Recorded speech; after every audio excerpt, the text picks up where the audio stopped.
Buenas tardes, soy Maritza Aranguren, coordinadora de eventos internacionales del Campus Universitario Uniacademia en Colombia. Prosiguiendo con el segundo ciclo virtual de conferencias jurídicas internacionales, Uniacademia, con el auspicio de Leyer, tiene el gusto de presentar al doctor Leonardo Efraín Cerón Erazo, quien abordará el tema el rol procesal de la víctima en el proceso penal. El doctor Leonardo Efraín Cerón Erazo es abogado de la Universidad de Nariño, en Colombia, especialista en instituciones jurídico-penales de la Universidad Nacional, en Colombia, especialista en ciencias forenses y técnica probatoria de la Universidad Libre de Colombia. Máster en Sistema de Justicia Penal de la Universidad de Lleida, Universidad de Lovira y Virgili, Universidad Jaume I de Castelló y Universidad de Alcalá en España.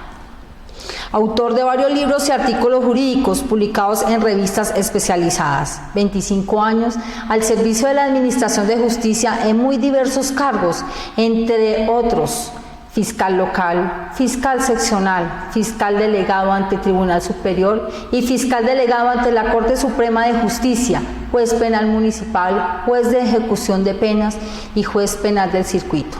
Actualmente se desempeña como magistrado de la Sala Penal del Tribunal Superior de Distrito Judicial de Medellín, en Colombia. Esperamos sea de su agrado.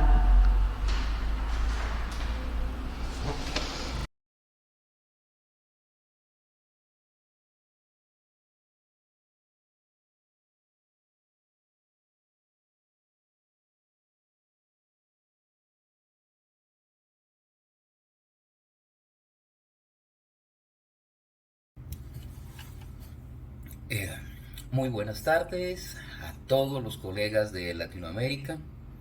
Es un placer poderme dirigir a ustedes.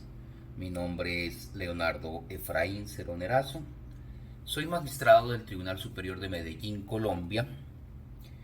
Y en primer lugar quiero agradecer infinitamente la muy honrosa invitación que me hizo Uniacademia, Editorial Leyer, a través de la doctora Maritza Aranguren, para participar en estas importantes jornadas jurídicas internacionales que han organizado a efectos de tocar, digamos, temas de la más variada índole dentro de nuestra disciplina del derecho. El día de hoy vamos a tratar de hacer una aproximación al estatus jurídico de la víctima en el proceso penal. Vamos a tratar de hacerlo un poco, digamos, a nivel latinoamericano, pero también tocando el tema colombiano, bajo el entendido que nuestras realidades son muy parecidas.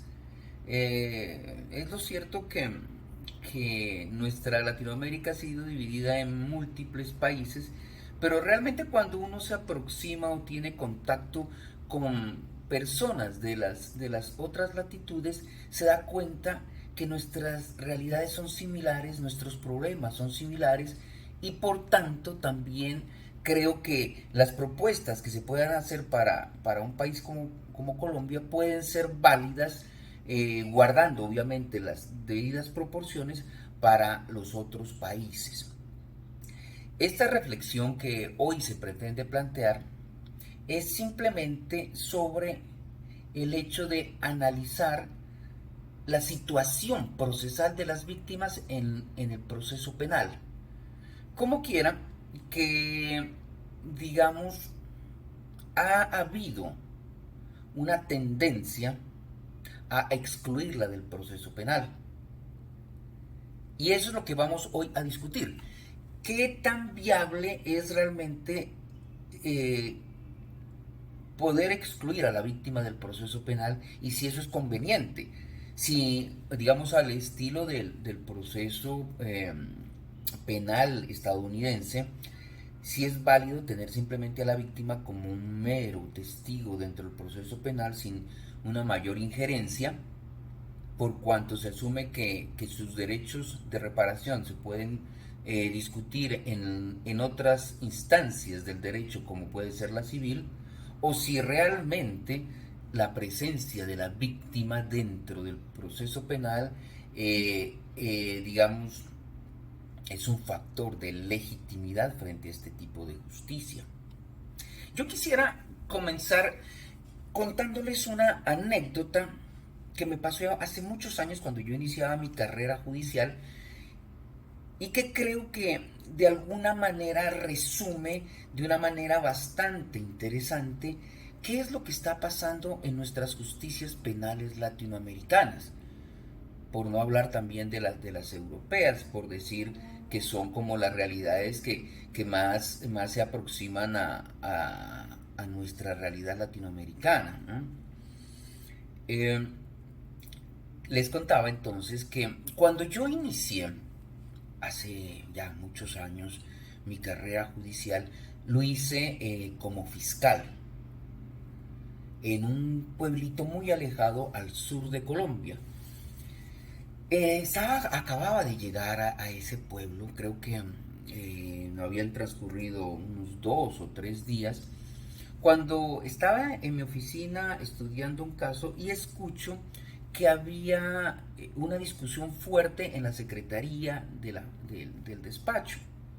Salgo a mirar qué era lo que pasaba y era que estaban un tanto alterados el secretario de la fiscalía y una señora muy humilde, campesina, ya digamos de avanzada edad. Y entonces le pregunto al secretario, le digo, ¿qué es lo que está pasando? Entonces me dice, mire fiscal, lo que está sucediendo es que a esta señora más o menos hace un año se le robaron una máquina de coser. Con esa máquina de coser ella pues también conseguía algunos recursos para ayudar a la sustentación, a la manutención de su hogar, y se la robó un muchacho que es drogadicto aquí en el municipio. La señora vino a presentar la denuncia, se empezó a adelantar la investigación y efectivamente se pudo constatar que quien le había hurtado la máquina de coser era este chico. A él se lo procesó, se profirió la resolución de acusación y eso ya se fue para el juzgado, para el respectivo juicio. Y parece ser que ella como que no le explica muy bien las cosas, porque la señora, nosotros la mandamos de aquí para el juzgado que vaya a averiguar el estado en el que se encuentra el proceso, y la señora vuelve para acá más enojada, diciendo que a ella tampoco le ofrecen ninguna solución, y en esas no le hemos pasado casi estos últimos 2 meses. La señora viene constantemente aquí y ya se pone un poco agresiva, levanta la voz, no entiende lo que le decimos, entonces es muy complicada la situación. Yo frente a esa situación le dije, pues a ver, hagamos lo correcto, dejemos de estar a la señora mandándola para el juzgado, y más bien llamemos de acá y preguntemos en qué estado está el proceso para ver, y le damos una información definitiva. Entonces le dije, mire, por favor comuníqueme con el secretario del juzgado, a ver, y preguntamos directamente. Efectivamente me comunicaron telefónicamente con el secretario del juzgado, y el secretario del juzgado me dice, doctor, lo que pasa es que ya en ese caso su antecesor ya incluso hizo el juicio oral, ya se celebró el juicio oral, a este muchacho se lo encontró responsable y se lo ha condenado a 2 años y medio de cárcel, y se le ha concedido el subrogado de la suspensión condicional de la ejecución de la pena. Por tanto, eso ya tiene sentencia condenatoria, y en este caso ya se resolvió el caso. Y, yo muy contento por mi inexperiencia, por mi novatada, digamos. Muy contento, le digo, perfecto. Entonces salgo otra vez a la secretaría y con el pecho henchido de orgullo, porque por lo menos en ese caso se había, digamos, producido una decisión de justicia bastante pronta, no había transcurrido apenas un año. Vengo y le digo a la señora, le digo muy contento, muy orgulloso del servicio que se había prestado a la señora, le digo, mire señora, en su caso ya se ha hecho justicia. Este muchacho ya está condenado, Lo que pasa es que como era un delincuente primario sin antecedentes, se le ha dejado en libertad condicional, pero su caso ya se resolvió, ya se hizo justicia.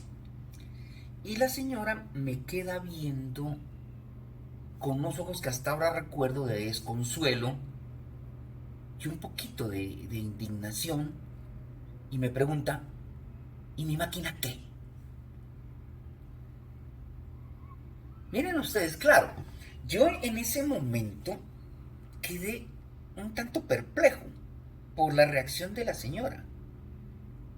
Pero luego comprendí que el disgusto de la dama estaba centrado, que el disgusto de la dama era justificado. A la señora realmente no le interesaba si se había condenado o no se había condenado al muchacho. A la señora no le interesaba si el muchacho tenía antecedentes penales o no tenía antecedentes penales. A la señora lo que le interesaba realmente era que se le solucione su conflicto. ¿Y cómo se le podía solucionar su conflicto? Pues mirando las estrategias jurídicas para que le sea devuelta su máquina o para que sea compensada. Y eso no había hecho la fiscalía, y eso tampoco lo hizo el juzgado. En últimas, eso no lo hizo la justicia penal colombiana, y por tanto, era lógico que la señora esté disgustada con la solución que se le había propuesto a través del sistema de justicia penal colombiano. Era, en últimas, una solución que no remediaba realmente su conflicto. Era una solución que no había partido ni siquiera de tener en cuenta su punto de vista. Por tanto, era una solución inconsulta, impertinente frente a los intereses que de ella estaban en juego. Y en consecuencia de eso, claro, era una solución que, a la luz de esta ciudadana, era una solución totalmente inocua, una solución que realmente se quedaba en la mera formalidad. Esta situación, este caso, que lo que les digo sucedió hace muchos años, me movió algo por dentro. Me indicó que algo no estaba funcionando bien dentro de la justicia penal colombiana.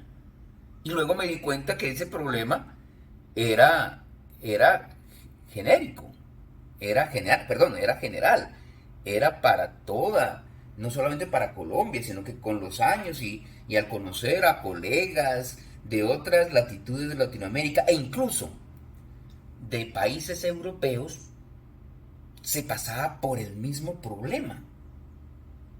Esa situación de excluir a la víctima del proceso y con eso generar unas soluciones que no consultaban a las partes involucradas, sino que simplemente partían de una solución vertical, unifocal, que proponía el Estado, que es a través de la cárcel. Eso me llevó a estudiar con detenimiento esta situación a lo largo de estos años, y de todo, digamos, ese análisis que se ha hecho, de toda esa reflexión, se han podido sacar, digamos, varios puntos de reflexión que hoy les quiero comentar, ¿ya? Que empezaremos con un pequeño análisis histórico, ¿no? Del por qué la exclusión de la víctima del proceso penal, es decir, de un conflicto que le es propio. ¿Por qué la exclusión de la víctima?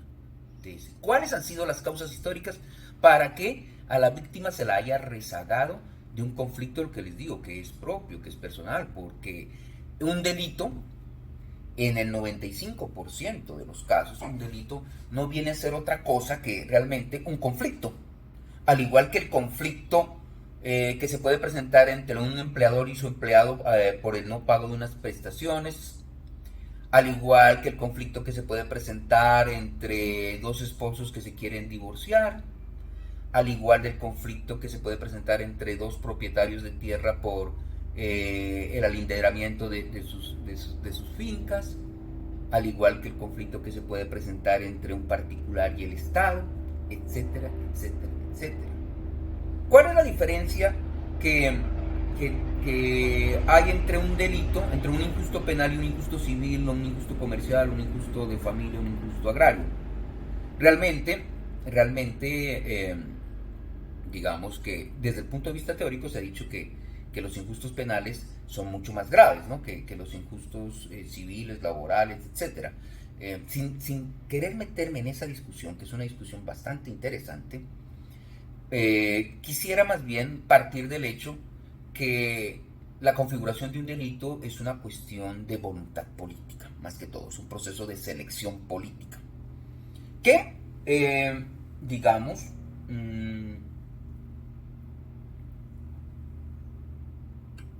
tiene mucho que ver esa situación con qué sector de la sociedad esté detentando el poder y qué intereses se estén manejando al respecto. Pero bueno, te digo, sin quererme meter en esa discusión, lo importante, lo realmente importante es lograr discernir al delito como un conflicto, ¿ya? Como lo que es. Ontológicamente, un delito no es otra cosa que un conflicto. Cuando Pedro mata a Juan, pues estamos en presencia de un conflicto. Cuando Juan estafa a Pedro, estamos en presencia de un conflicto. Cuando Pedro secuestra a Juan, estamos en presencia de un conflicto, ¿ya? Por eso les digo que más o menos el 95 o un porcentaje incluso mayor pueden representar conflictos entre particulares. Salvo ese pequeño grupo de delitos que se habla que son delitos sin víctimas, o por lo menos víctimas concretas, ¿no? Por ejemplo, el tráfico de armas, el tráfico de estupefacientes, en gracia de discusión, ¿no? Pero lo importante es que dentro de la comisión de un delito siempre va a estar inmerso un conflicto en donde hay un agresor y un agredido.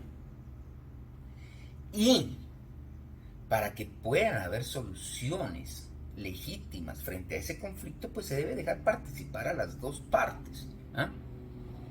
Pero ¿por qué se ha excluido a una parte? ¿Por qué se excluyó al agredido de estos conflictos? Pues eso, digamos, es lo que vamos a tratar de analizar de una manera muy, muy breve, muy somera en esta charla.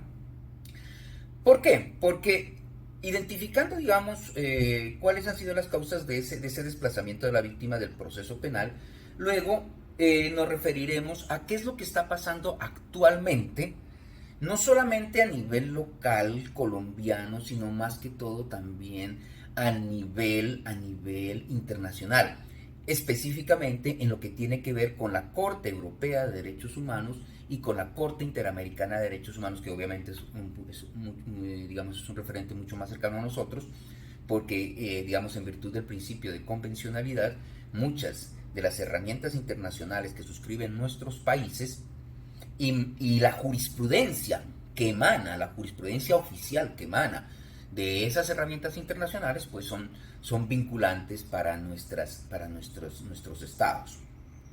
Entonces, después de hacer un análisis histórico, luego hacer un análisis internacional, vamos a hablar un poco luego del caso colombiano, que, como les decía, puede ser un referente interesante porque creo que la problemática que se vive en Colombia es más o menos, y guardadas algunas diferencias, más o menos la que se presenta en la mayoría de nuestros países latinoamericanos. Pues bien, entrando en materia, entonces, vamos a decir que la historia de la víctima dentro del proceso penal se puede dividir, digamos, en tres grandes bloques, ¿no? La etapa, digamos, de la antigüedad, Edad Media y, digamos, tiempos contemporáneos, ¿no? Por hacer un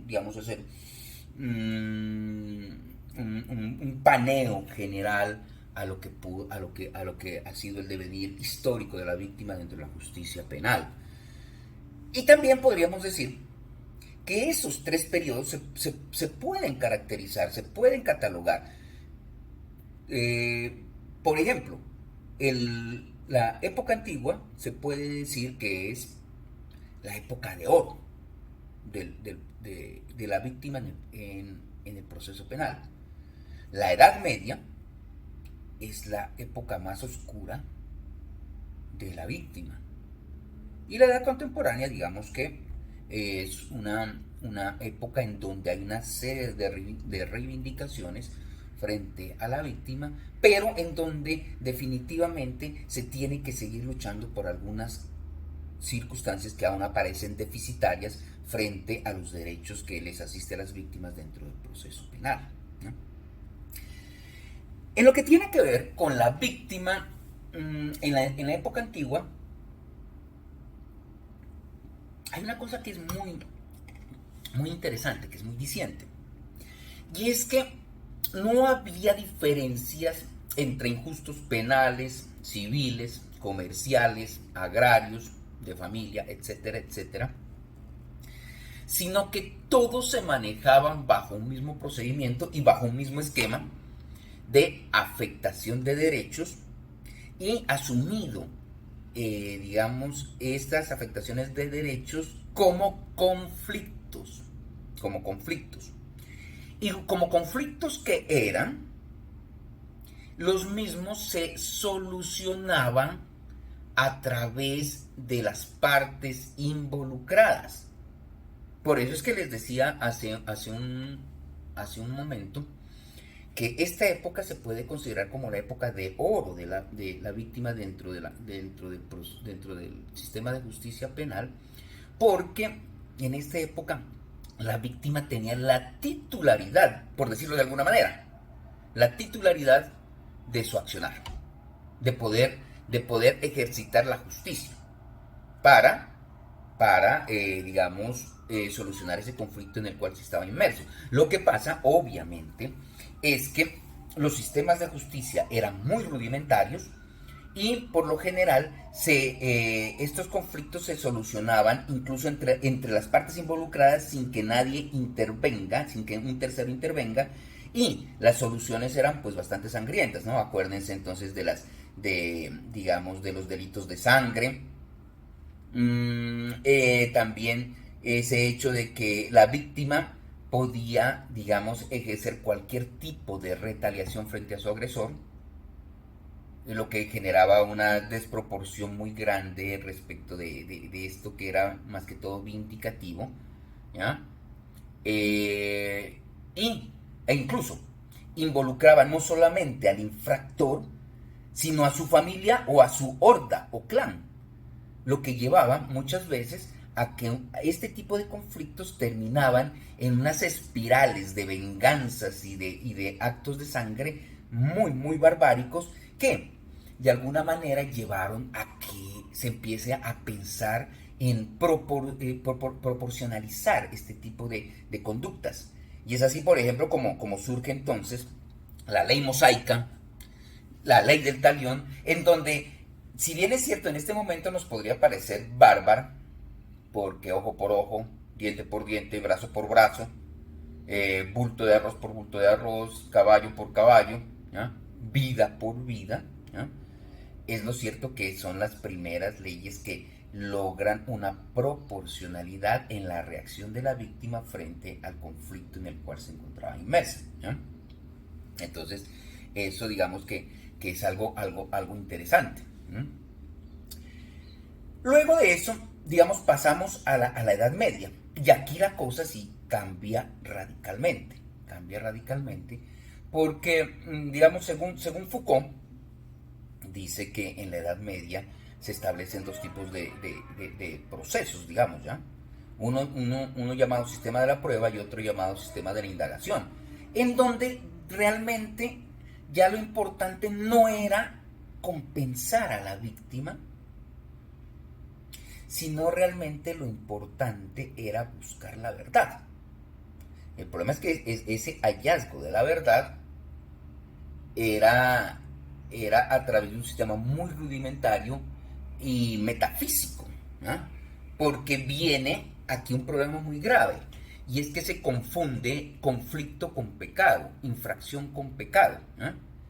Y se pierde entonces esa connotación que tenía el conflicto entre dos partes, pierde ese cariz de conflicto para convertirse en infracción.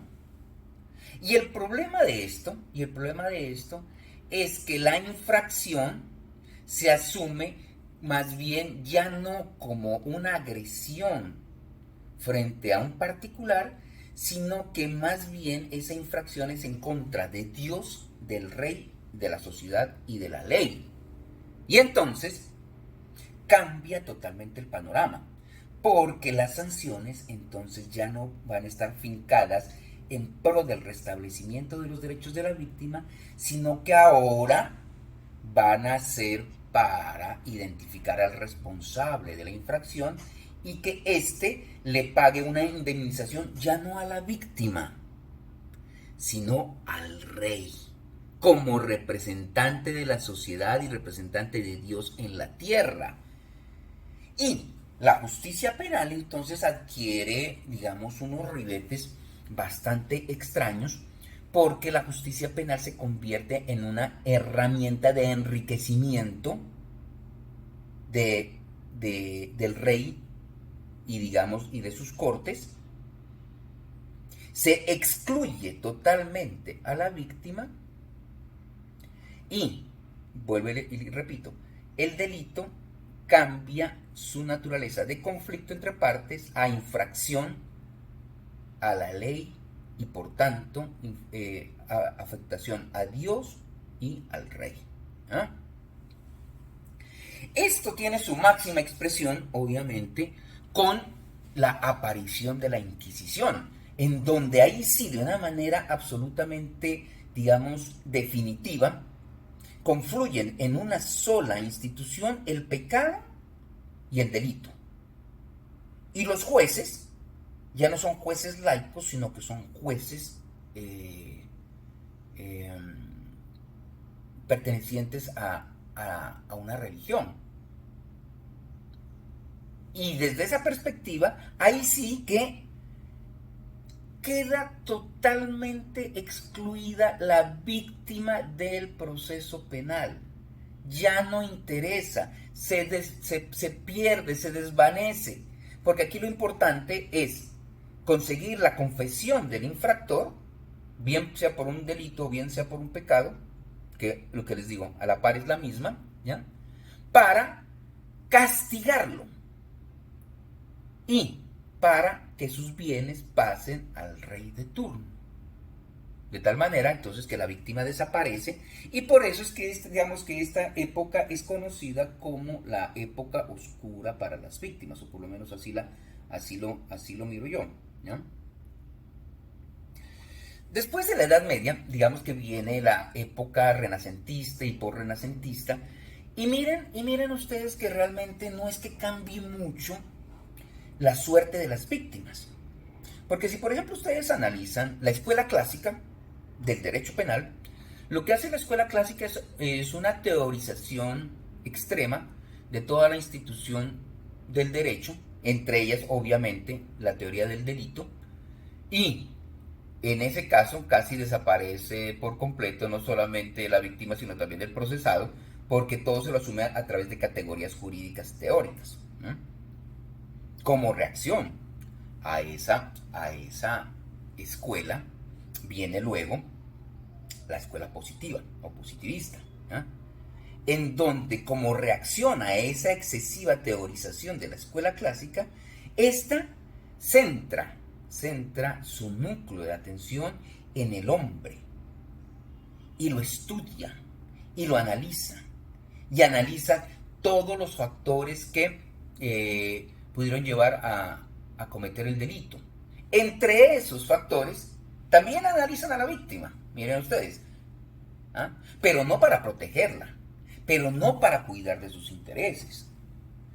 Se analiza y se estudia a la víctima como un factor criminógeno más, un factor criminógeno más. Es decir, se analiza a la víctima para saber qué tipo de influencias tuvo en el comportamiento delictual del delincuente. Entonces tampoco es que digamos, haya un avance significativo en la suerte de la víctima. No obstante, digamos, que es el primer paso en donde por lo menos vuelve la víctima a aparecer en la escena del proceso penal, en la escena de la justicia penal. Y de alguna manera se entiende que la justicia, el positivismo de alguna manera viene a ser como el antecesor directo de la victimología,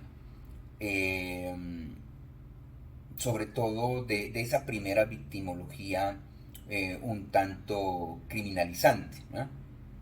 Pero digamos que el por lo menos mirar a la víctima nuevamente para analizarla, sí, digamos que le devolvió un poco de protagonismo a los ofendidos con los delitos dentro de la justicia penal, ¿no?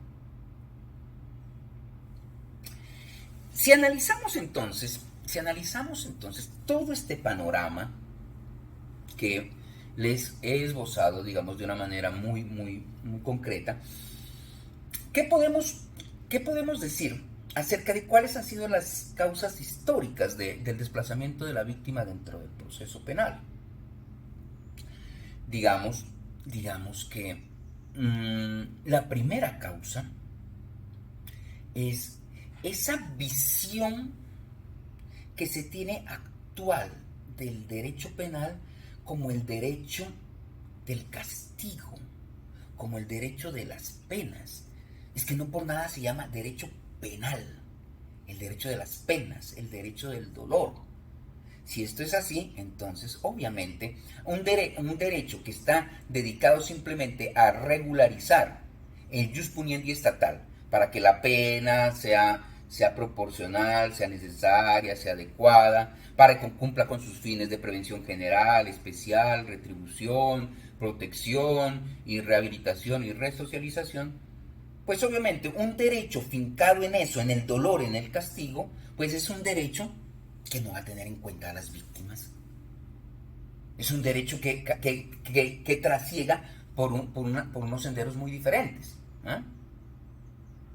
Como es un derecho que se le olvidó que el delito, antes que una infracción al ordenamiento jurídico, que un atentado contra la sociedad, un delito es un conflicto entre personas de carne y hueso, como se olvidó de eso, entonces, por eso es que tenemos incrustado en nuestro chip mental que las víctimas son algo estorboso al proceso penal, son algo incómodo, que nos obstruye ese fin último de establecer la pena para el responsable.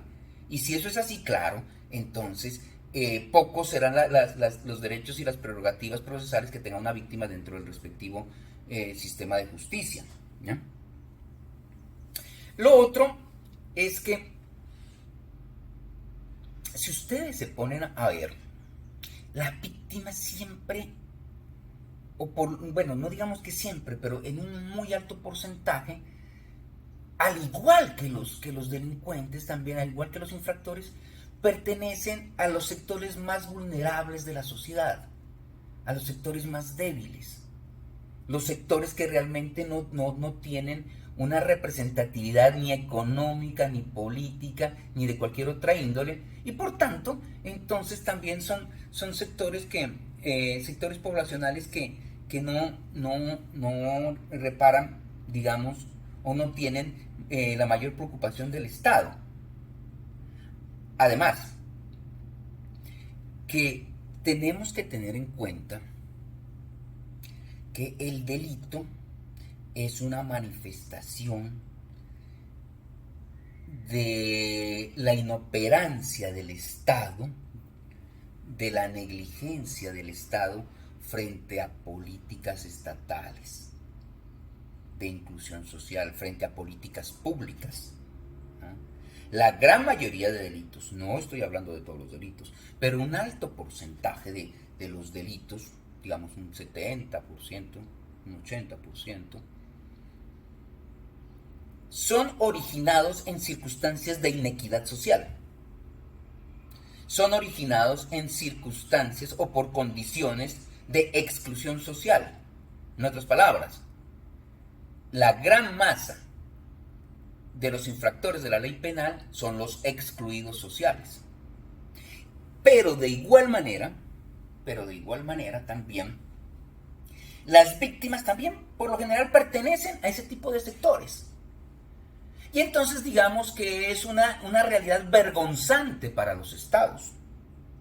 Cuando un estado reconoce un alto índice de delincuencia, lo que está reconociendo es su inoperancia para cumplir los fines para los cuales fue constituido, ¿no? Si esto es así, lo que se hace o lo que se trata de hacer simplemente, por lo general, es tratar de invisibilizar a esas víctimas, invisibilizar esas estadísticas. ¿Para qué? Para no reconocer el fracaso de las políticas públicas de inserción social en una determinada nación. ¿Ya? Lo otro es que en términos económicos, vamos, es mucho más fácil encarcelar a una persona, es fácil y más barato encarcelar a una persona que generar verdaderas políticas de inclusión social que tengan que ver con condiciones básicas de vivienda, salud, trabajo, educación, ¿no? Y es mucho más fácil encerrar a personas en una cárcel, muchas veces, la mayoría de las veces indigna, que reparar a las víctimas. Reparar víctimas es muy costoso, no solamente a nivel económico, sino a nivel político, tal como les había dicho. Entonces, la mejor solución para estos casos es invisibilizarlas. Por último, digamos que todo esto se ha visto fortalecido con diferentes teorizaciones que se ha hecho en los sistemas de justicia penal, en donde se ha preferido teorizaciones simbólicas a teorizaciones que impliquen conocimiento de las diferentes realidades. Entonces, miren, es mucho más fácil, por ejemplo, ahora hablar de bienes jurídicos en abstracto, que permite seguir teorizando, que permite mantener al Estado, a la justicia penal por fuera de sus realidades, a hablar de que en vez de hablarse de afectación de bienes jurídicos, lo que debía hablarse es de afectación de derechos de personas de carne y hueso.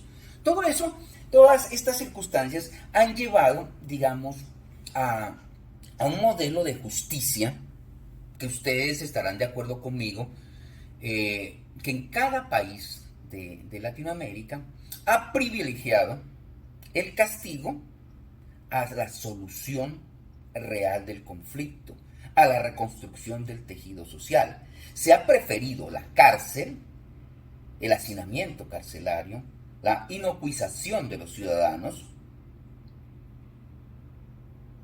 a la búsqueda de soluciones alternativas que permitan mirar los intereses no solo del procesado sino de la víctima, y que incluso se les permita participar en la solución concertada de esos conflictos que por lo menos satisfagan de manera razonable los intereses que están en juego. Que les digo, no solo los del procesado, sino los de la víctima. Afortunadamente, esto ha venido cambiando. Y hoy por hoy, digamos que hay una fuerte tendencia a promocionar los mecanismos de solución alternativa de conflictos para delitos de baja y de menor entidad, a efectos de que la cárcel no sea la única solución, sino de que haya otro tipo de soluciones frente a estos conflictos. Sin embargo, se sigue privilegiando la cárcel. todavía hay un déficit muy grande frente a la diversificación de soluciones que se pueden plantear frente a la comisión de un delito. Pues bien, concluida esta primera parte, digamos que ahora nos vamos a dirigir a un pequeño análisis de qué es lo que ha pasado con la víctima en el concierto mundial. Digamos, en los tiempos actuales. Y habíamos dicho que la víctima históricamente tuvo una época de oro en la época antigua, tuvo una época totalmente oscura en la Edad Media, y que actualmente, digamos que se están logrando ciertas reivindicaciones. Pero esas reivindicaciones, antes de la Primera Guerra Mundial, eran inexistentes. Perdón, de la Segunda Guerra Mundial. La Segunda Guerra Mundial, con esa tragedia a nivel universal que implicó el holocausto judío, replanteó muchos paradigmas de la sociedad, muchos. Entre esos, obviamente, y tenía que ser así, el análisis de las víctimas, ¿ya? Porque es que las víctimas no podían seguir pasando de agache, no podían seguir siendo invisibilizadas frente a una situación que ocasionó millones y millones de muertes. Tenía que volver, la comunidad internacional tenía que volver su mirada hacia las víctimas, hacia esos ofendidos, ¿ya? Claro, y entonces, a raíz de ahí, la comunidad internacional empezó a generar ciertas herramientas internacionales para prevenir que nunca más se pueda presentar un conflicto bélico como el que significó la Segunda Guerra Mundial. Y a raíz de ahí, entonces, surge la Declaración Universal de Derechos Humanos, surge la Declaración Americana de Derechos y Deberes del Hombre, surge la Convención Americana de Derechos Humanos, surge el Pacto Internacional de Derechos Civiles y Políticos. Estas 4 herramientas como las más importantes, digamos, ¿no? Y en todas ellas, miren ustedes, ustedes revisan, en todas ellas se establece una cosa muy importante, y es un nuevo derecho de las víctimas. Es el derecho a la tutela judicial efectiva, que si ustedes leen las 4 herramientas, van a mirar que en todas ellas se dice que toda persona que haya sido afectada en sus derechos tiene derecho a acudir a unos estrados judiciales o a unos jueces para que le garanticen la protección de sus derechos. Y eso estaba bien. Por fin, a nivel internacional, se había establecido el derecho a la protección estatal frente a violaciones de derechos, ¿no? El problema de eso es que durante varios años, muchos años, estas herramientas quedaron casi simplemente como unas recomendaciones de buena fe, como unos principios muy bonitos, pero sin ninguna aplicación práctica. Las cosas prácticamente seguían en las mismas situaciones, no solamente a nivel internacional, sino a nivel local. Por eso se hizo necesario, por ejemplo, que si se quería realmente darle vida, darle carne, darle realmente alcance efectivo a este derecho de la tutela judicial efectiva, era muy importante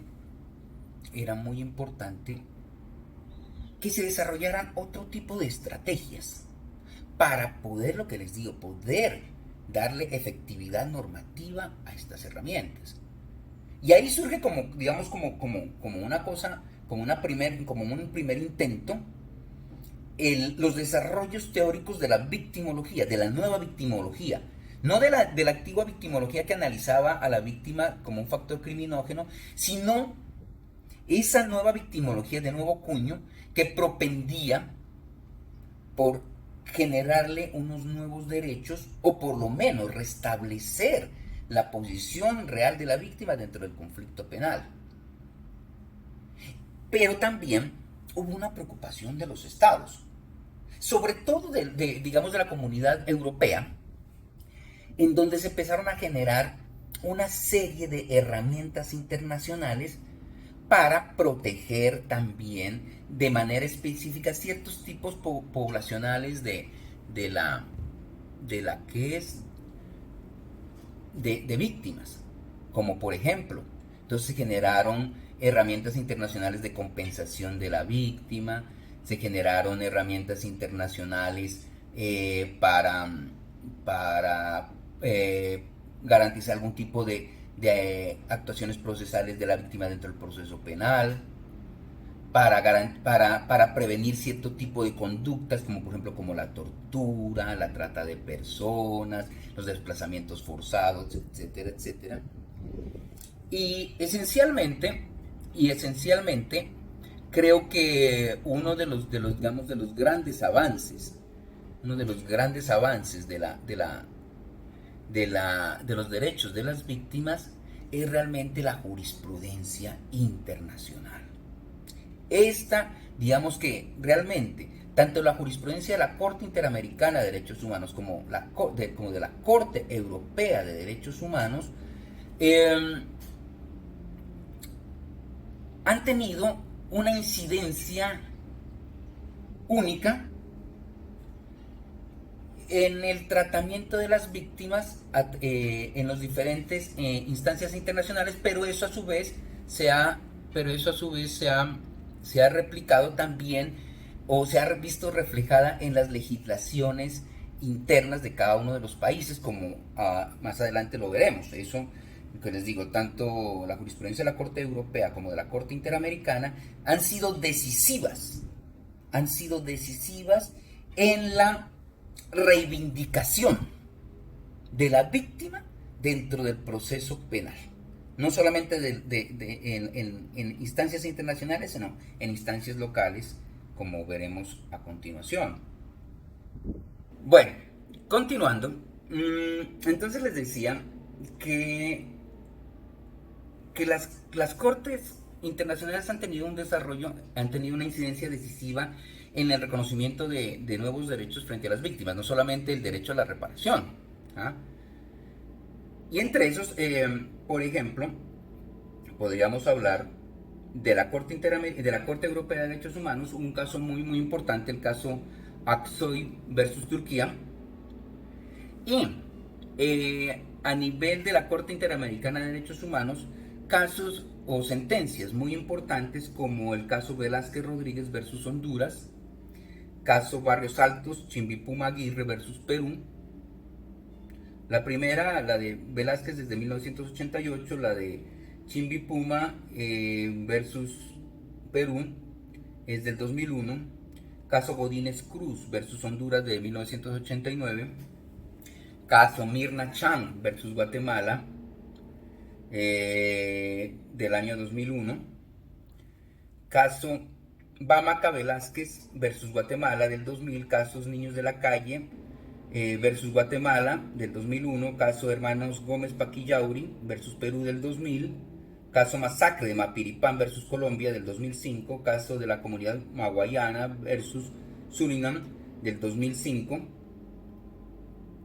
en donde, miren ustedes, surge una cuestión muy interesante, porque es que a nivel, digamos, internacional, se había reconocido, a nivel internacional y a nivel local, se había reconocido simplemente que en cabeza de las víctimas estaba el derecho a la reparación, una reparación económica. Con las anteriores jurisprudencias que les acabo de citar, se varía sustancialmente esa doctrina. ¿Por qué? Porque ahora se dice que la víctima de los delitos, sobre todo la víctima de violaciones de derechos fundamentales, no solamente pueden tener derecho a una reparación, porque esa afectación de derechos afecta de manera directa su dignidad humana y otra cantidad de derechos fundamentales.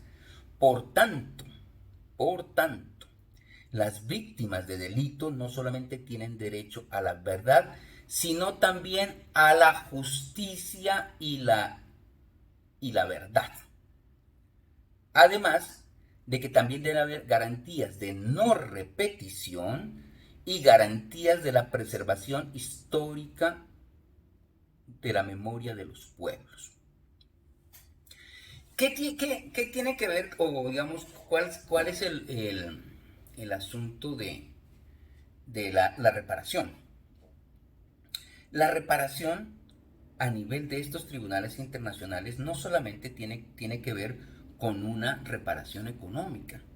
La reparación también puede ir con una reparación simbólica en punto a reconocimientos de culpabilidades, en punto a pedimentos de perdón, en punto a reconciliaciones.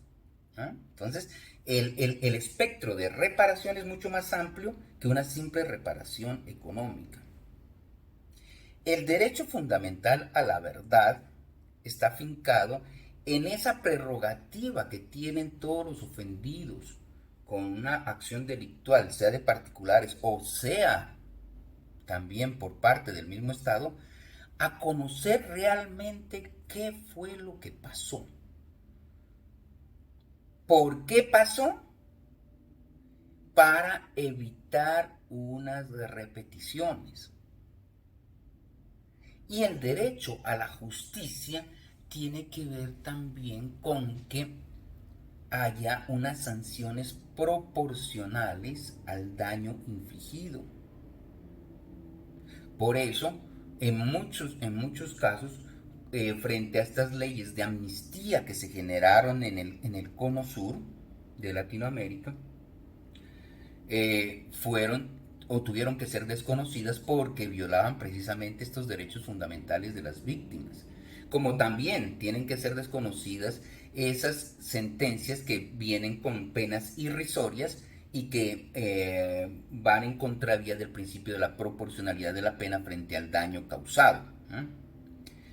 Y lo que tiene que ver entonces con garantías de no repetición, obviamente es para evitar revictimizaciones y la preservación de la memoria histórica de los pueblos tiene que ver también con ese tipo de estrategias estatales que permitan que las comunidades no se olviden de las violaciones colectivas de derechos humanos de que han sido víctimas para que eso no vuelva a suceder, ¿no? En ese sentido, entonces, y cuando ya la Corte tiene claro, cuando a nivel internacional, la jurisprudencia internacional entonces tiene claro que los derechos de las víctimas van más allá de una reparación, sino que tiene que ver también con derechos a la verdad y la justicia, viene un segundo asunto que es absolutamente trascendental para el asunto que estamos tratando en este caso, y es cuál es el estatus jurídico de la víctima dentro de los procesos internacionales, que obviamente luego van a tener incidencia en lo que tiene que ver con el tratamiento de las víctimas a nivel de las legislaciones locales. Pues bien, el derecho internacional como tal tenía excluido totalmente a los individuos, ¿ya? Porque se partía que el derecho internacional era un derecho entre estados y era precisamente para evitar enfrentamientos que llevasen a tipos de conflictos como la Segunda Guerra Mundial. Entonces, digamos, los sujetos de ese derecho no eran los individuos, eran los estados. Y si algún individuo particular, por alguna razón, quería intervenir en ese tipo de procedimientos, tenía que hacerlo vía diplomática a través de su respectivo estado. Es decir, que no había no había ningún tipo de postulación internacional que que le permitiera participar de manera directa en ese tipo de procesos, ¿no? ¿Y esto por qué se da? Porque es que el derecho internacional se regía por los principios de soberanía, de igualdad y de no intervención de la justicia internacional en los asuntos internos del Estado. Era por eso que todos los conflictos en los cuales estaba inmerso realmente un individuo tenían que solucionarse a nivel interno de cada país. Pues bien, esto empezó digamos, a surtirse cambios sustanciales.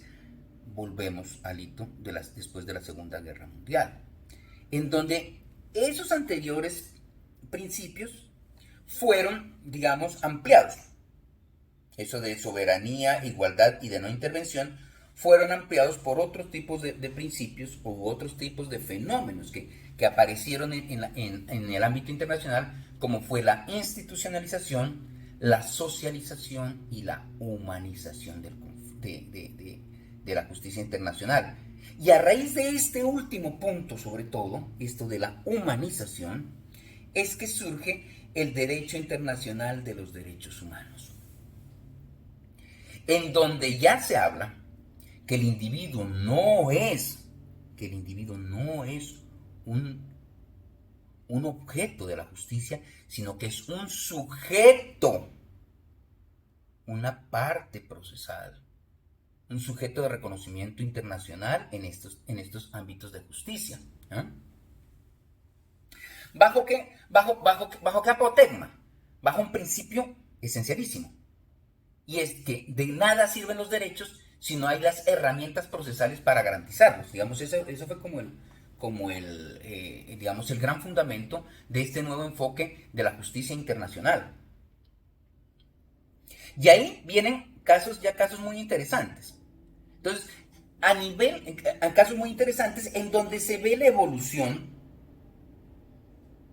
de un individuo totalmente excluido de la justicia internacional hasta llegar a un punto en donde es un individuo considerado como sujeto procesal de esos procesos.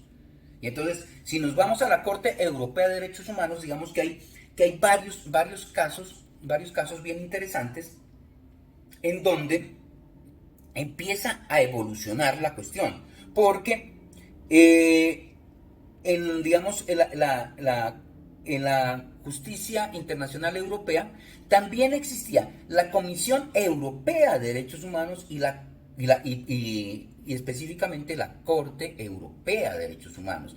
La Comisión Europea, al estilo que la Comisión Interamericana, encargada de investigar si hubo o no hubo afectación de derechos fundamentales de las partes, y en caso de que sí los haya habido, llevar el caso ante la Corte Europea, en donde se generaba el litigio internacional, ¿no? Pero, en principio, cuando se crea la Corte Europea de Derechos Humanos, la participación de la víctima solamente se podía hacer a través de la Comisión Europea de Derechos Humanos. Pero eso empieza a cambiar. Y entonces, por ejemplo, en el caso Cruz Varas y otros versus Suecia, en el caso Lawless versus Irlanda, en el caso Bagrancy relativos a Bélgica, ya se habla que, si bien es cierto, la comisión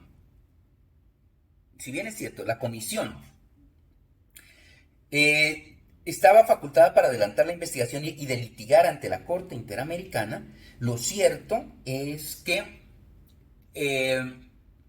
las víctimas podían participar una vez que la comisión elevaba el caso ante la Corte Europea para el litigio internacional. La parte ofendida, es decir, el ofendido de carne y hueso, podía ya participar de manera directa y autónoma en el proceso ante la Corte. Ya lo podía hacer.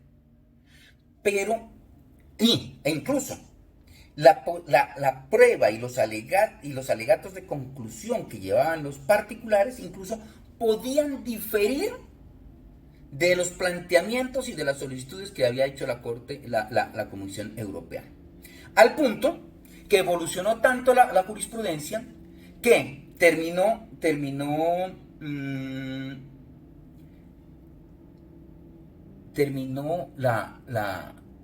la Corte reformando su propio reglamento interno y eliminando a la Comisión. De tal manera que en este momento la Corte Europea de Derechos Humanos no tiene comisión, sino, o mejor, para que los directamente afectados en sus derechos fundamentales puedan litigar de manera directa ante la Corte Europea de Derechos Humanos. Miren ustedes, eso es una cuestión muy grande, porque en últimas la comisión se entendía como la fiscalía, digamos, o el Ministerio Público, como lo conocen en otras latitudes, fiscalía o Ministerio Público, ¿ya? Y la Corte Europea decide eliminar la fiscalía, decide eliminar el Ministerio Público para que en su lugar litiguen de manera directa los ofendidos y darles un estatus completo, integral, de parte procesal dentro de la justicia europea. Eso, digamos, es un cambio muy grande y muy diciente de lo que sucede a nivel de jurisprudencia y de jurisprudencia y de justicia en el nivel europeo.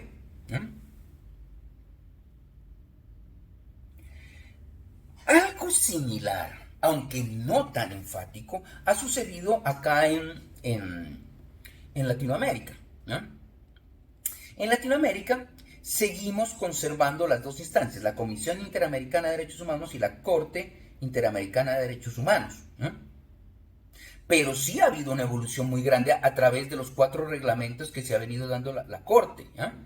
¿Por qué? Porque se partió también de una exclusión total de la víctima en el juicio, es decir, en la demanda ante la Corte, porque es que aquí los particulares podían litigar tranquilamente ante la Comisión para demostrar la violación de derechos humanos. Pero una vez que la Corte tomaba la decisión de elevar el caso ante la Corte, las víctimas directas no tenían ninguna injerencia ni ninguna participación dentro de ese proceso, porque la titularidad de la acción la tenía la Comisión, quien era la encargada entonces de determinar qué pruebas llevaba y qué alegatos iba a plantear ante la Corte Interamericana, y los ofendidos directos no tenían ni voz ni voto en ese juicio. Sin embargo, eso fue evolucionando, y afortunadamente a partir más o menos del año 2001, del 2003, a punta de jurisprudencia, por eso les decía que la jurisprudencia a nivel internacional ha sido muy importante en la reivindicación de los derechos de las víctimas. A punta de jurisprudencia, la Corte empezó a decir que realmente la parte no era la Comisión, porque es que la Comisión no era la Comisión a la que se le habían afectado los derechos, que la Comisión era una parte artificial. Así lo establece la Corte Interamericana. Es una parte artificial dentro del proceso. La parte real, la parte material, es las víctimas directas. Y a raíz de eso, entonces, la Corte empezó tímidamente a otorgarle la palabra a los abogados representantes de las víctimas, pero con el tiempo, la evolución fue muy grande, al punto que, al igual que la Corte Europea de Derechos Humanos, dijo que las víctimas eran una parte autónoma dentro del proceso y que por tanto podían presentar sus propias alegaciones, así sean ostensiblemente diferentes de lo que plantea la Comisión. Y entonces ahí vienen,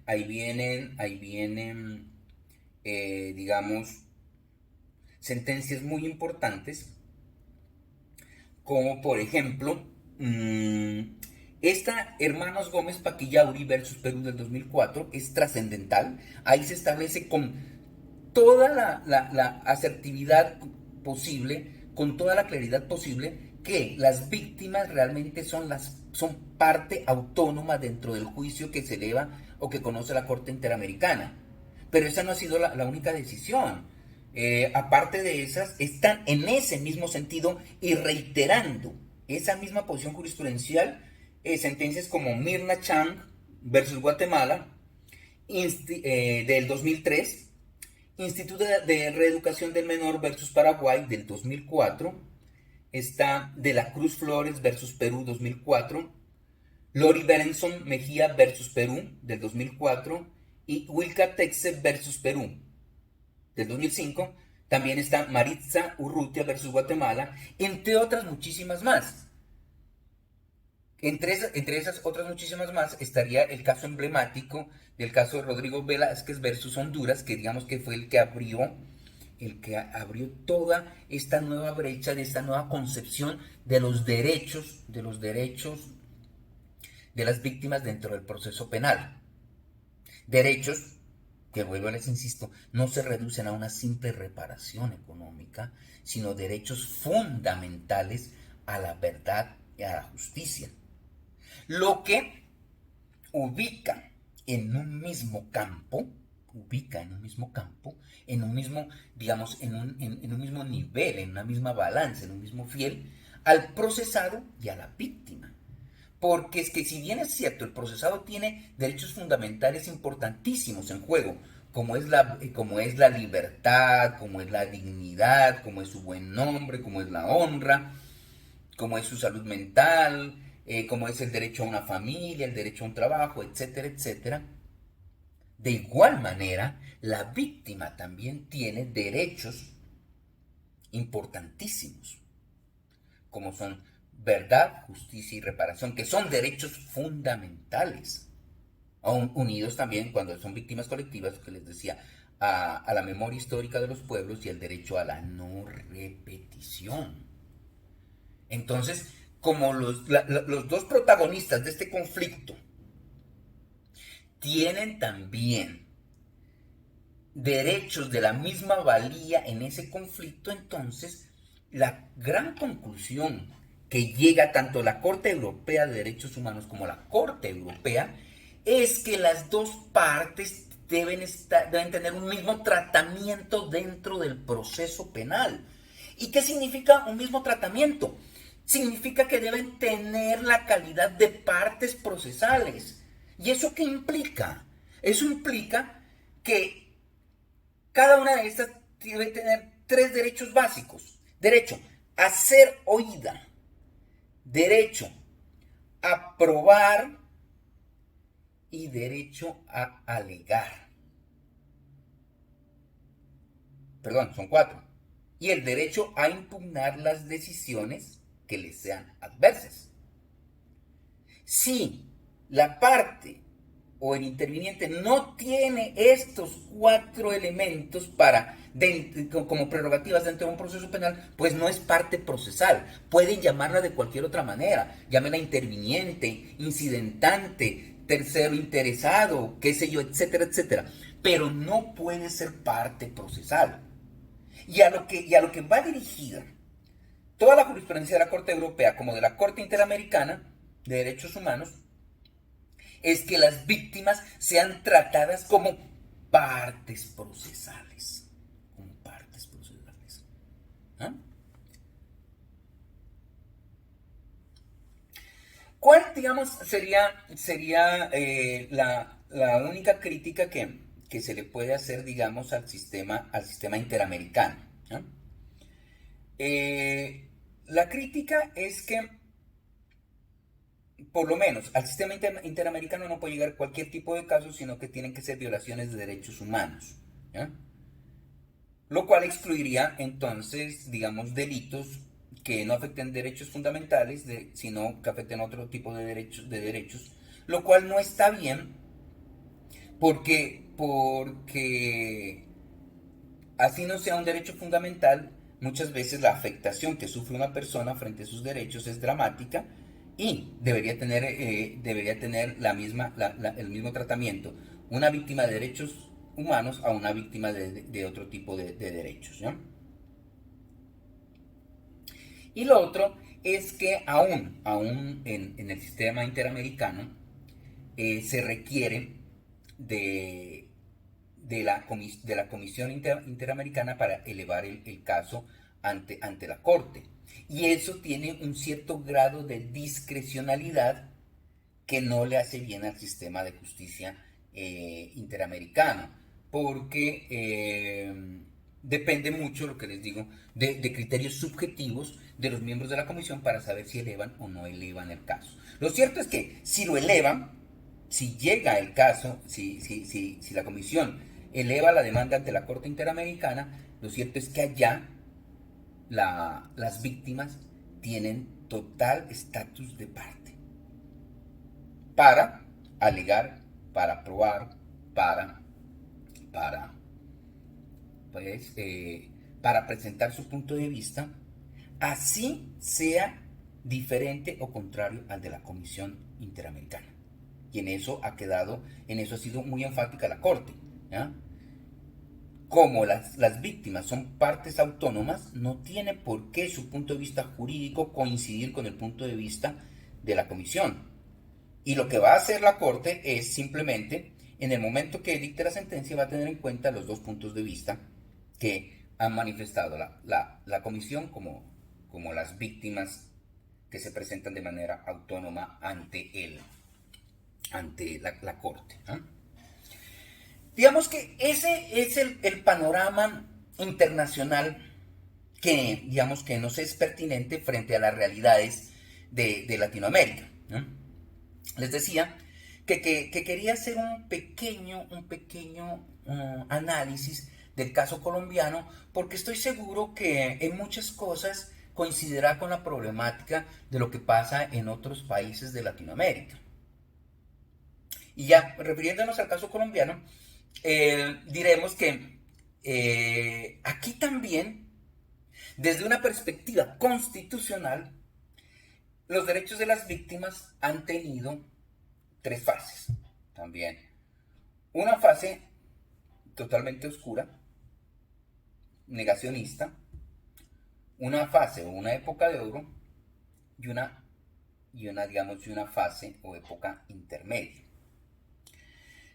Solamente cuando vamos a hacer este análisis lo vamos a hacer desde el año de 1991. ¿Por qué? Porque este análisis es meramente constitucional, es decir, parte desde la fecha cuando nace la Corte Constitucional Colombiana.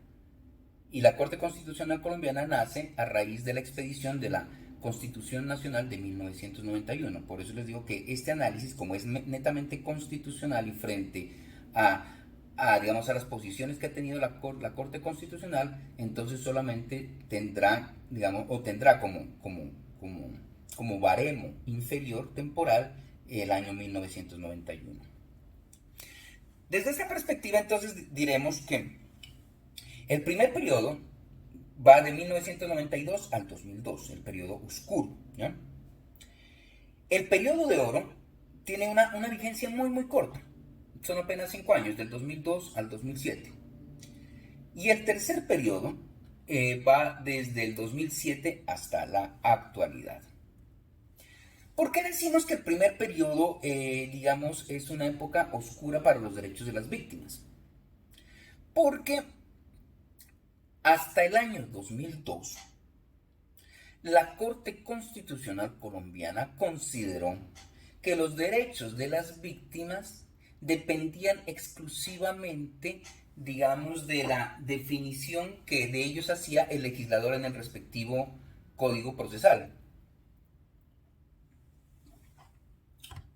Eso llevó, entonces, a que todos los análisis de constitucionalidad frente a los derechos de las víctimas se hagan no con base en la Constitución o en herramientas internacionales, sino que se hagan simplemente con base en las reglas que establecía el legislador, bajo el entendido que el legislador era el competente para definir las reglas de juego y definirle las facultades a las partes.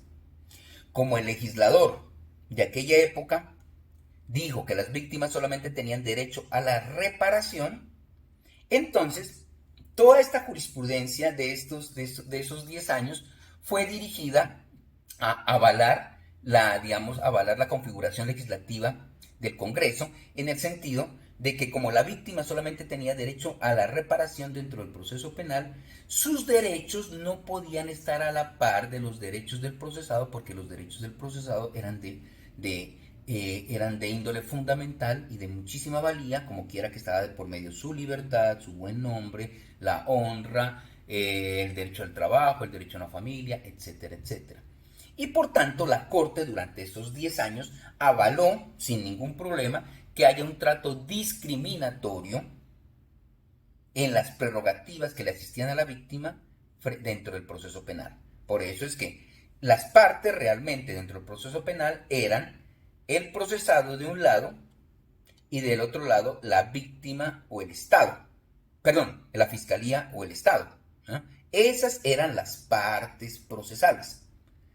Y la víctima se le dio una denominación de parte civil, pero realmente no era una parte civil, porque lo que le decían estaba restringida en muchos de sus derechos procesales, como quiera que no se trataba de una parte realmente, sino simplemente de un tercero a quien se veía afectado en su patrimonio y que iba en pos de plata. En últimas era eso. Pues no es lo mismo estar peleando por mi derecho a la libertad que estar peleando por el derecho a la plata. Y si eso es así, entonces el derecho de las víctimas es un derecho de menor valía, es un derecho un tanto medio vergonzante, es un derecho en donde muchas veces se confunde las reparaciones reales con circunstancias de avaricia, de ambición, etcétera, etcétera. Y por eso es que en la cultura jurídica colombiana la víctima siempre fue vista como un sujeto procesal estorboso, molesto, que no dejaba desarrollar con la suficiente celeridad el proceso a efectos de ver si se imponía o no se imponía cárcel, ¿ya? Esa era la realidad hasta el 2002. Sin embargo, a partir del 2002 viene una sentencia importantísima de la Corte Constitucional, que es la sentencia C-228 de ese año, en donde la Corte, sin haber habido ningún cambio constitucional, eso sí, habiéndose cambiado el código, pero el nuevo código realmente era el mismo código anterior, sino que con unas modificaciones más que todo estéticas, más que todo superficiales. En el fondo seguían siendo lo mismo. Los dos códigos anteriores eran códigos con tendencia inquisitiva, con una tendencia inquisitiva, y que lo que les decía, excluía a la víctima como parte y simplemente le permitía una intervención a efectos de llegar a buscar reparaciones económicas, ¿eh? La Corte en este año 2002 revoluciona todo el tratamiento de la víctima, porque lo que les digo, a pesar de que no habían habido cambios legislativos ni constitucionales importantes, la Corte cambia todo su discurso. ¿Por qué? Porque se sale de ese análisis meramente legal, se sale de ese análisis de los derechos de las víctimas a partir de los textos del Código de Procedimiento Penal, y dice, ahí, acogiendo ya la jurisprudencia de la Corte Europea de Derechos Humanos, pero sobre todo de la Corte Interamericana de Derechos Humanos, y dice que definitivamente los derechos de la víctima no pueden estar anclados a un código de procedimiento penal, sino que los derechos de las víctimas, como están unidos inescindiblemente a su dignidad humana, de ahí se derivaban otro tipo de derechos importantes, como era el derecho a la igualdad, el derecho a la tutela judicial efectiva, el derecho a la reparación, ¿ya?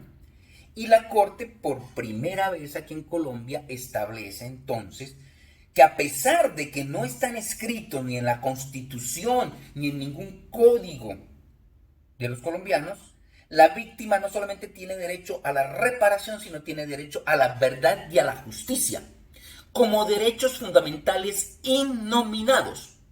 Es decir, que a pesar de que no tienen consagración positiva, sí son derechos fundamentales porque son inescindibles a la dignidad humana.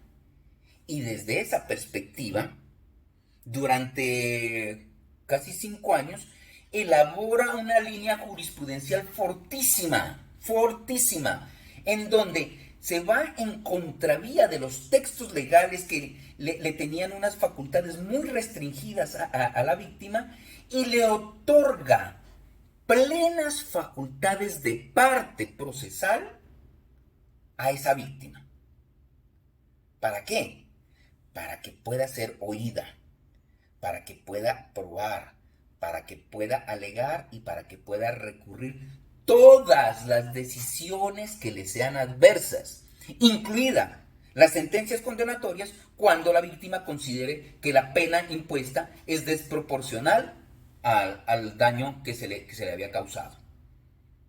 Y entonces lo que les digo, llega la Corte Constitucional y a punta de jurisprudencia ubica en el mismo nivel a procesados y a víctimas. Con la única diferencia que, con la única salvedad de que la víctima no podía presentar acusación propia, porque eso sí estaba radicado en cabeza de la Fiscalía General de la Nación o Ministerio Público como lo conocen en otras partes, en otras latitudes latinoamericanas, ¿no? Era lo único, no podía presentar acusación autónoma ni acusación alterna a la de la fiscalía.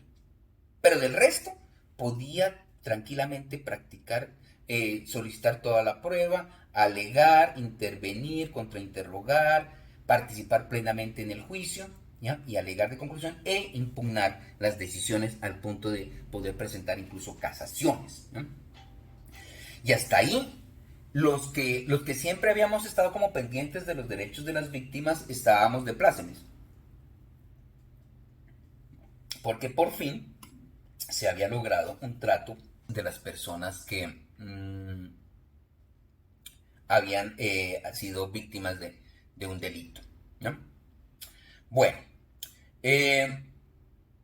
después de esto y de que las cosas estaban funcionando, por lo menos en el punto de vista teórico, porque otra cosa es el punto de vista real, ¿no? La realidad. En la realidad, desafortunadamente, todos los operadores judiciales, incluyendo jueces, fiscales, policía judicial, defensores, abogados, etcétera, etcétera, todos culturalmente seguían con la idea metida aquí en la cabeza que la víctima sigue siendo una parte estorbosa dentro del proceso penal y por tanto el trato que se le seguía dando a las víctimas en los estrados judiciales o en cualquiera de las instancias que intervienen en la justicia penal no era el más adecuado. Bueno, pero digamos que desde el punto de vista teórico por lo menos ya se tenía esa paridad. Cuando se llega a la... en el 2002 en Colombia se empieza a tratar de implementar un sistema con tendencia acusatoria, a pesar de la resistencia de muchos sectores que veían que de pronto Colombia aún no estaba preparada para ello, pero de todas maneras se impuso la idea y en el año 2004 se expide la ley 906, que es el nuevo Código de Procedimiento Penal colombiano. Es un sistema en donde efectivamente hay una tendencia acusatoria porque a la Fiscalía se le quitan todas las funciones jurisdiccionales que tenía, se crean para eso jueces de control de garantías y se establece una clara división entre las funciones de acusar, de defender y de juzgar, ¿no? Y se le da mucha preponderancia al principio de proporcionalidad, con lo cual digamos que efectivamente habíamos entrado a una nueva fase en donde se había establecido un sistema con tendencia acusatoria y en donde se privilegiaba, digamos, un juicio, que es donde se iba a construir la prueba, donde se iba a fabricar la prueba, un juicio que tenía que ser oral, público, contradictorio, con inmediación de la prueba, concentrado y con el respeto de todas las garantías procesales, ¿no? Y todo estaba muy bien hasta cuando se expide esta ley y Y cuando uno revisa la ley 906 original, se lleva la sorpresa del siglo cuando por todas partes está nombrada la víctima, por todas partes. Ustedes hacen una revisión de la ley 906 de 2004, la original, y en todas partes se habla de víctima. El problema es que toda esos nombramientos de la víctima, todas esas alusiones que se hace a la víctima, son simbólicos, son decorativos. A la víctima se le había arrasado de manera inclemente todos los derechos que le había concedido la Corte Constitucional a través de jurisprudencia de constitucionalidad. ¿Por qué? Porque ahora la víctima ya no era denominada como parte procesal, sino como interviniente especial. Y ya no tenía ninguna participación en ninguna de las audiencias preliminares, como tampoco tenía ninguna participación en la audiencia de acusación ni en la audiencia de preparación de juicio oral, y menos participación en la audiencia de juicio oral. Esto me llevó particularmente a mí a estudiar muy bien el caso y presenté una demanda de inconstitucionalidad de por lo menos 20 artículos en donde a través de la figura de la demanda de inconstitucionalidad se buscaba que la Corte otra vez reitere la jurisprudencia que tenía de antaño para que restablezca la calidad de parte procesal a la víctima, es decir, con plenas facultades para actuar en todas las audiencias preliminares, intermedias o en el juicio oral de este nuevo proceso, a efectos de que se le respete sus derechos a la verdad, la justicia y la reparación. ¿Qué sucedió? Que la Corte decidió la sentencia y lo hizo decidió la demanda, perdón, y lo hizo a través de la sentencia C-209 del 2007, pero la Corte en este caso asumió una posición intermedia, digamos que echó un poco para atrás esa jurisprudencia categórica a favor de las víctimas y dijo que de hoy en adelante los derechos de las víctimas dependían, miren ustedes lo paradójico, dependían de la estructura del proceso. Y que como en el nuevo esquema que se había creado a través del Acto Legislativo 03 del 2002, que es una reforma constitucional, y a través de la Ley 906 de 2004, que es el Código de Procedimiento Penal, como para el juicio estrictamente se había establecido un sistema con tendencia acusatoria, en donde debía tener preponderancia la igualdad de armas y la adversarialidad, entonces que para el juicio exclusivamente la víctima sí debe ser excluida porque eso afectaba precisamente esa igualdad de armas y ese principio de adversarialidad. Y que para el resto de audiencias, como el constituyente no había creado o no había asignado las características de un sistema acusatorio, entonces que para el resto de audiencias sí se iba a permitir la participación efectiva de las víctimas. En conclusión, ¿qué fue lo que hizo la Corte? La Corte, digamos que oyó o aceptó los planteamientos de la demanda en un 85% y restableció todos los derechos de las víctimas en plena calidad de parte procesal en todas las audiencias preliminares, en la audiencia de juicio, en la audiencia de acusación, en la audiencia preparatoria y en el incidente de reparación integral, pero mantuvo las restricciones en el juicio oral, tal como lo había establecido el legislador, en punto a que solamente se le permitía a la víctima un alegato de conclusión a final del juicio.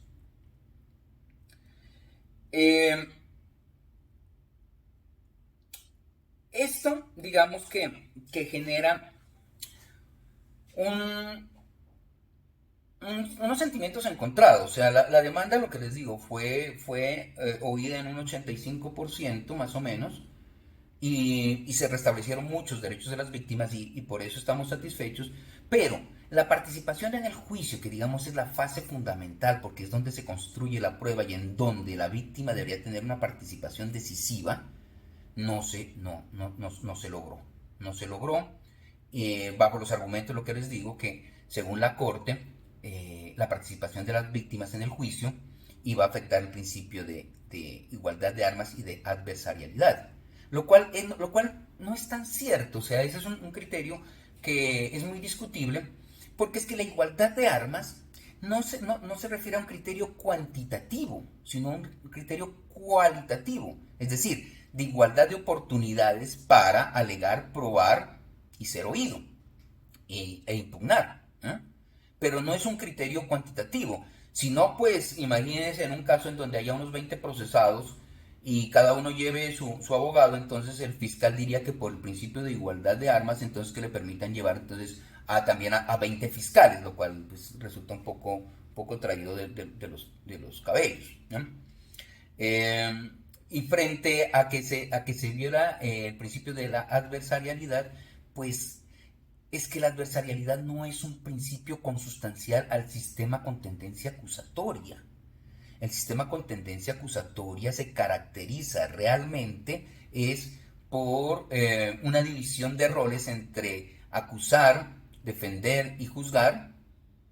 Se caracteriza por el principio de congruencia, es decir, que la sentencia debe ser acorde a la acusación, y se caracteriza por el principio de que si no hay acusación no hay juez. Realmente es eso. La adversarialidad más bien es una característica del sistema estadounidense en donde el juez tiene una actividad muy pasiva y simplemente se rige por los principios, o su función va dirigida simplemente a hacer respetar las reglas de juego, y toda la iniciativa la tienen las partes procesales al estilo de un proceso civil, ¿eh? Lo que ha dado a muchos doctrinantes a diferenciar sistemas acusatorios adversativos y sistemas simplemente acusatorios.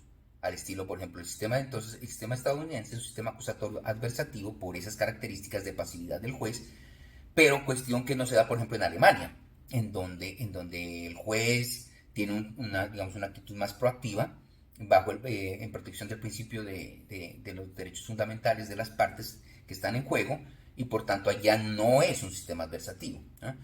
Que es lo mismo que pasa en Colombia, ¿no? En Colombia también el sistema realmente no es adversativo.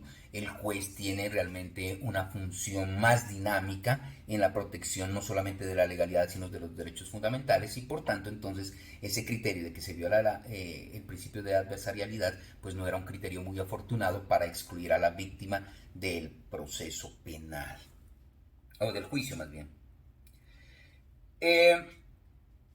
Como gran conclusión, digamos, en este momento, la suerte de las víctimas, lo que les digo, pues, si bien es cierto, no es la misma de hace 20 años, tampoco es la ideal, ¿eh? Tampoco es la ideal. La propuesta que se busca realmente es que tarde o temprano, en Colombia y en todos los sistemas latinoamericanos, se propenda por un sistema o por procesos penales más participativos, en donde no se piense que la única solución para la sanción de los delincuentes sea la cárcel, sino que se permita una participación proactiva de los involucrados en el conflicto, cuál es el infractor y la víctima, para que a partir de ahí surjan otras alternativas a la cárcel que vuelvan esas respuestas más legítimas, que vuelvan esas respuestas más acordes a los intereses de las partes, y por tanto que las víctimas sientan que las respuestas que le está brindando el Estado son unas respuestas razonables y adecuadas, ¿no? Estamos propendiendo también entonces por un sistema trifocal, ya no solamente en donde sean partes el Estado como representante de la sociedad y el procesado como infractor de unas normas, sino que sea un sistema en donde se tengan en cuenta tres partes. El procesado sí, claro, obviamente, porque es uno de los protagonistas del conflicto. ¿Eh? La sociedad sí, digamos, porque los delitos, en gracia de discusión, son las afectaciones a los bienes más importantes o más queridos por una determinada sociedad o más valorados, ¿ya? Pero de igual manera se tiene que tener en cuenta el derecho de las víctimas, porque son las afectadas directas. Y solamente se puede tener en cuenta los derechos de las víctimas cuando se les permita una participación efectiva dentro de todo el proceso penal. Aquí en Colombia, desafortunadamente, pues ya no se logró por la vía de la demanda de inconstitucionalidad lograr la paridad de derechos procesales de las víctimas en el juicio oral, y lo único que queda ahora entonces es de pronto buscar una reforma legal del Código de Procedimiento en donde se logre dicha paridad. Miren que frente a delitos de menor entidad, de alguna manera ya se dio el primer paso, y en Colombia ya tenemos el acusador privado, que es que cuando la fiscalía no quiere, frente a delitos de menor entidad, cuando la fiscalía no quiere acusar, lo puede hacer autónomamente la víctima. De tal manera que seguimos en ese camino a lograr los plenos derechos de las víctimas dentro del proceso penal, bajo el entendido, vuelvo e insisto, que la víctima debe tener el mismo tratamiento que los procesados, porque ambos, a pesar de que tengan intereses antagónicos, ambos, infractor y víctima, tienen derechos de la mayor valía que deben ser discutidos de manera adecuada dentro del proceso penal, y la única discusión, las respuestas que pueden surgir a ese conflicto solamente pueden ser legítimas y pueden ser adecuadas cuando se permita participar a las partes. Ciertamente hay delitos que son muy graves, que son muy graves, y que no permitirán, digamos, una concertación para evitar la sanción de la cárcel, y eso puede estar bien, ¿ya? Pero la propuesta que se hace es que de todas maneras en todos los procesos se le debe permitir a la víctima participar de manera efectiva y protagónica en ese conflicto que le es propio, ¿eh? Bien, para que lo puedan consensuar a través de soluciones alternativas, o bien para que la víctima pueda ser escuchada adecuadamente, para que la persona reciba una sanción adecuada y proporcional frente al daño que causó. Creemos que si eso no es así, las respuestas que están produciendo los diferentes sistemas de justicia penal a nivel latinoamericano o a nivel mundial no consultan con el principio de humanización y no están produciendo soluciones efectivas, y por tanto eso seguirá contribuyendo a la grave deslegitimación que sufre la justicia penal en nuestras diferentes sociedades. Al punto que en muchos países, entre esos desafortunadamente Colombia, han surgido sistemas de justicia paraestatal que, frente a la ineficiencia del Estado para proporcionar soluciones adecuadas, han surgido sistemas, lo que digo, paraestatales o privados, que han generado problemas de justicia privada con las consecuentes secuelas absolutamente negativas para cualquier sociedad civilizada. De eso entonces se trata, de volver a mirar los intereses de las víctimas dentro del proceso penal para que los sistemas de justicia sean cada vez más legítimos. Yo les agradezco infinitamente la paciencia que me han tenido durante esta casi más de hora y media en esta disertación. Nuevamente reitero mis agradecimientos a Uniacademia, a la editorial Leyer y a la doctora Maritza Aranguren, y espero poderlos acompañar en una próxima oportunidad. Muchas gracias, feliz tarde.